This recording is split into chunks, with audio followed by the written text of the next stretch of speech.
Pendant un mois, la fête foraine de Tours va vibrer au rythme des cris et des rires de près de 300 000 visiteurs. Dernière ligne droite pour les forains, et parmi les petits nouveaux, il y a Julien qui a repris le manège de ses parents il y a 10 ans.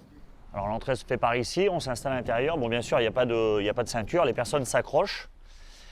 Et moi aux commandes, du coup, en essayant de les faire tomber, de s'amuser, quoi. Et en fait, c'est le joystick donc, qui nous sert à faire aller les vérins qui se trouvent en dessous. Un peu comme une manette de PlayStation, quoi, hein. On balance de gauche à droite et ça fait aller le manège.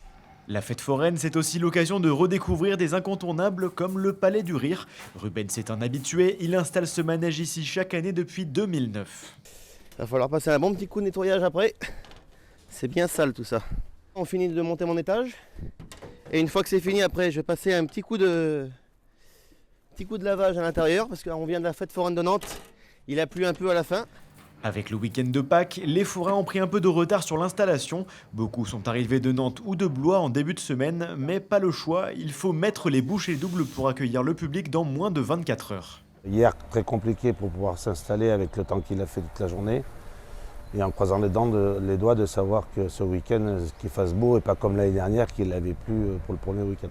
Les forains, c'est comme le chocolat. Ça n'aime pas le chaud, ça n'aime pas le froid. La fête foraine sera ouverte à partir de demain à 14 h et jusqu'au 18 mai. Pour marquer le coup pendant ces 2 journées, les manèges seront accessibles à prix réduit entre 2 et 3 euros.